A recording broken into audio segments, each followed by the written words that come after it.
à vous, j'espère que vous allez bien. Nous, le Planète Félix ici avec des figurines du coup promis NECA ou même d'autres qui sont du coup arrivées au magasin et que je vous présentais du coup ici en vidéo. NECA du coup adore dériver ses produits et toujours augmenter sa collection de façon exponentielle. Vous vous souvenez bien, Gremlins est une licence depuis presque 10 ans qu'ils utilisent, et on a le retour du fameux Brain, donc Gremlins Brain, l'intellectuel qui est dans Gremlins 2. Un packaging et un produit très attendu. Vous pouvez déjà voir ici la boîte, très bien travaillée avec l'image du personnage ou en couleur. L'intellectuel qu'on a pu avoir en taille réelle à l'époque est introuvable maintenant, mais une fois que vous l'ouvrez, vous retrouvez ce modèle, mais en miniature. Ici on marque avec des vêtements en tissu, alors que c'est NECA normal. Super beau visage, on retrouve en Gremlins avec ses lunettes. Il y a ici la seringue qu'il utilise contre la chauve-souris, le fameux du coup bocal qui boit pour être intelligent, et deux paires de mains différentes pour pouvoir du coup soit avoir la chose dans les mains ou les mains ouvertes. Super bien articulé, j'ai un ami qui a déballé qui est super content du produit, le packaging est dantesque et bon, alors faut avouer, c'est Gremlins, comme à chaque fois, une fois que c'est vendu c'est perdu, il faut chaque fois les retrouver. On attend avec impatience la version du coup légumes, la version Warner Bros qui tarde à sortir, même celui-là ça faisait presque 1 an et demi ou 2 qui était annoncé, qui est toujours pas arrivé, et il arrive du coup au magasin à 49,90 €, ce qui sont encore pour un NECA, mais super cool. Il a marché du tonnerre en sortant et franchement je suis super content d'avoir reçu. Ensuite dans Tortue Ninja, donc la version film des années 80-90, on a la fameuse sortie Alone de Casey Jones, donc beaucoup en pack de 2 avec April O'Neil ou avec Raph quand il est en costume du coup incognito. Ici on a du coup Casey Jones avec 3 têtes différentes, donc on a enfin 2 têtes différentes et un masque séparé, mais vous avez du coup le visage de Casey Jones aussi bien que le pack de 2. La version casquée, le masque à part, toutes des armes. Il y a la crosse, il y a même le étui à crosse, il y a les mains différentes, il y a 2 différents crosses à mettre dedans. Il est hyper complet et d'après les photos il est super bien articulé, vous pouvez voir derrière. Il y a moyen de le mettre en mode combat, en mode muséum on va dire, et à l'échelle des tortues. Donc franchement il va super bien du coup encore une fois dans la collection. Ils ont respecté les carrés etc qui pourraient les présenter sur le côté. La fiche de face avec le masque mis en avant. Le masque sorti séparément également par NECA, donc en taille réelle. Et sur le flanc du coup le personnage qu'on peut retrouver une sorte de fresque qui se fait des fois ensemble, des fois séparée. Parce que je sais que les tortues elles allaient toutes les 4 ensemble. Par contre Shredder, Splinter et celui-ci sont du coup séparés à fresque, mais de la même collection, même type de boîte, pareil 49,90 €, et c'est le Ultimate Casey Jones qui est dispo ici. Ensuite le crossover tant attendu qui a tardé également à arriver mais qui commence doucement à sortir et qui se dévoile au fur et à mesure. On a la première sortie du crossover entre Universal Monster et les Tortues Ninja. Fantastique. Alors c'est pas la came de tout le monde, il y en a qui me détestent, d'autres qui adorent, parce que ça a déjà existé auparavant. Si vous avez adoré Playmate, ils ont fait plein de figurines Star Trek, Tortue Ninja, version surfing, version samouraï, version Universal Monster, version un meilleur truc. C'était les jouets d'époque. Donc là le packaging fait un peu plus sombre, moins coloré que Tortue Ninja habituel. On a la photo de Raph en version Frankenstein, le flanc également, donc il est mis Raph as Frankenstein Monster, image du personnage, et derrière on a ce côté un peu vieille fresque, un peu comics horreur avec des mises en scène du personnage qui sont super dantesques. Et sur le côté on a le teasing des prochaines. Donc on a Raph en Frankenstein. C'est un loup-garou, c'est une momie. Alors il semblerait qu'il y a Leonardo en loup-garou, même si on dirait pas un loup, il y a des poils, c'est bizarre. Michelangelo en momie. Ici on a un teasing d'April O'Neil en version fan de Frankenstein. On a pu avoir la précommande de Evan Helsing, c'est Maître Splinter. Et voilà à quoi il ressemble à l'intérieur. Il est fantastique. Je suis désolé, il n'y a pas de mots, il est sublime. Super belle figurine, méga belle articulation, belle finition, belle interprétation. Les armes, même les armes ici, vous avez vu que ces armes sont avec en forme d'éclair, comme il se fait taper dessus par l'éclair. Différentes paires de mains pour le mettre en mode action, en mode muséum. Il y a une fresque avec ça pour montrer qu'il est en mode de Frankenstein, mais franchement, il est fantastique. C'est une très belle collection qui, je vous avoue, précommande n'a pas trop bien marché, mais depuis qu'on l'a en magasin, les gens disent waouh, c'est cool, c'est unique, et c'est une petite collection. Pour en acheter peut-être 6 ou 7 maximum, mais c'est pas un truc qui vont dériver en version Universal Monster à 1 milliard de trucs. Donc franchement, je vous le conseille. Toujours dans l'horreur, mais pour ses 40 ans, on a la magnifique Elvira qui vient pas en NECA normal, mais fois-ci en modèle, j'appelle ça rétro, donc c'est le modèle avec des vêtements tissus avec une articulation un peu plus poussée, et elle est juste sublime. 2 visages, une bouche ouverte, bouche fermée. On a du coup un Mika qui protège le personnage avec des bougies, crâne, etc. Vous pouvez voir qu'elle est hyper bien faite. Je vous la montre de ce côté-là, c'est facile. Et waouh, après Elvira, c'est pareil que Frankenstein, etc. C'est vraiment une clientèle bien particulière qui aime bien ce côté série télé show, etc. Et film de ce côté un peu, comment on appelle ça, pas creep show, mais allez, un peu horreur, un peu marrant, un peu sensuel, parce qu'il faut pas se mentir qu'un décolleté pareil, c'est pas pour les enfants, hein, voilà. Et voilà, Elvira marche hyper bien pour une clientèle quand même un peu plus vieille, enfin vieille, c'est pas entre les 30 et 50 ans, etc. C'est pas si vieux que ça, mais voilà. Mais elle est quand même ciblée, mais ça marche toujours aussi bien. Alors ensuite, on va arriver dans la nouvelle collection qui m'a fait super plaisir, au-delà de McFarlane, c'est Mattel qui sort ses fameux du coup figurines révélation, et on a les toutes premières figurines de Master Universe de New Eternia. Donc là on passe aux mêmes figurines, même design, mais cette fois-ci c'est pour un côté plus rétro, mais de ce que j'ai pas vraiment annonce, les gens qui m'en ont parlé juste avant les figurines, ça serait une deuxième saison qui s'appelle New Eternia. Mais la figue, les gars, elle est magnifique. Elle est dantesque. Pourquoi? Déjà la fresque, un peu rétro. Donc on a le He-Man Armored, donc vraiment avec une plus grosse armure, un peu plus viking, qui est vraiment cool. On a son armure ici, avec une grosse hache, deux visages différents, l'épée et le couteau, donc il est très armé, il est un peu plus, on va dire, viking médiéval, ça j'aime beaucoup. Et à l'arrière, pareil, regardez la fresque qu'il donne, là, ça donne envie de jouer avec, il y a des démons, il y a des loups, et c'est la suite bien de la collection, parce qu'on peut voir ici qu'il y a Merman et Tila, ouais, que je vous ai présenté il y a 2-3 planètes figues de là, donc c'est bien la suite de la collection, c'est quand même la continuité, mais avec un titre différent devant, qui est du coup New Eternia. Si vous avez He-Man, vous savez très bien, vous ne pouvez pas partir sans Skeletor, qui est encore mieux. Parce que c'est Skeletor. Déjà visuellement, vous voyez l'origine avec le New Eternia. Regardez-moi cette image, mais qui est fantastique. Elle pète sa maman. Il y a de la vie, il y a du ténèbre, il y a du badass, il a une petite barbichette et la figurine est parfaite.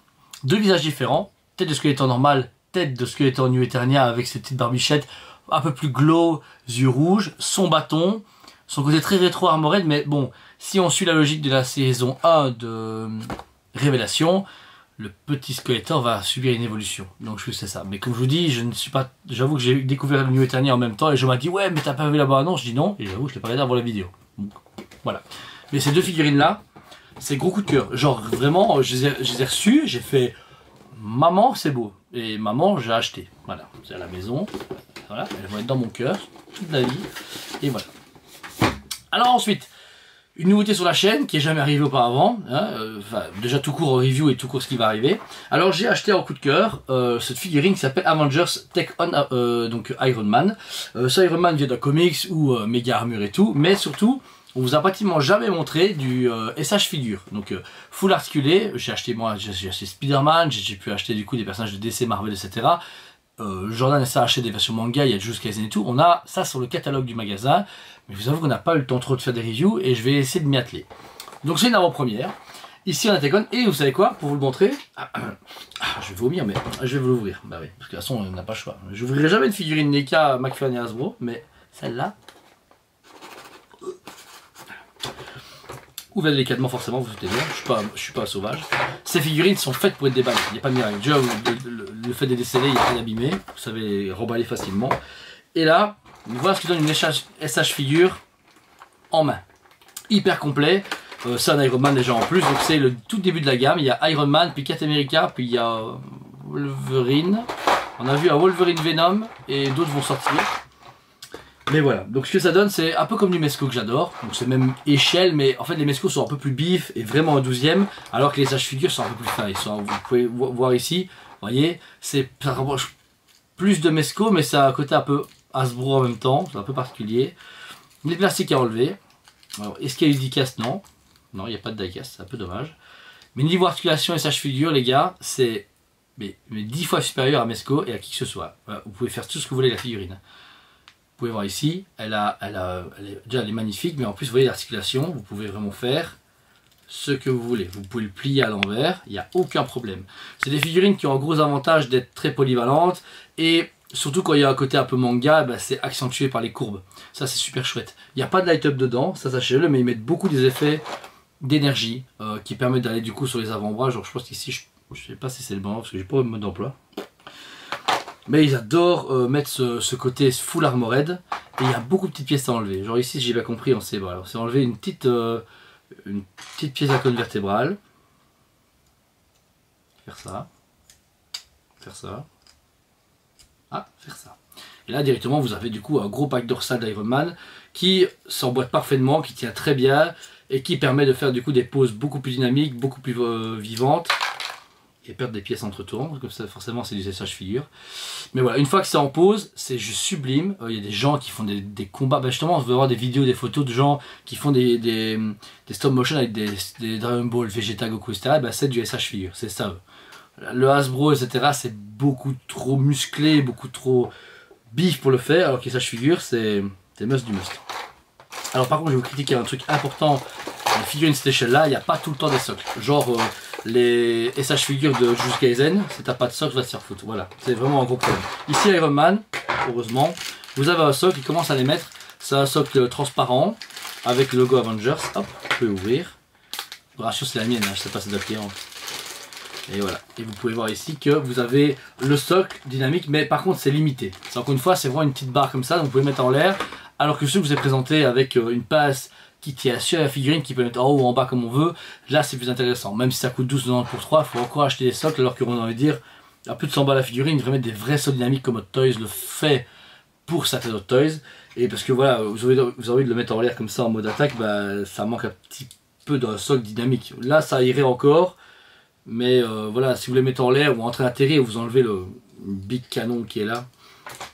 Et vous le mettez, je sais pas, moi, en mode entrée d'atterri, il y a moyen, hein, quand vous voyez, pour plier, voilà, hop, je le fais maintenant. Ouais, c'est un peu chaud, hein, ça va, c'est bon. Bon, c'est easy. Vous voyez ici, vous pouvez le mettre en mode assis, il atterrit.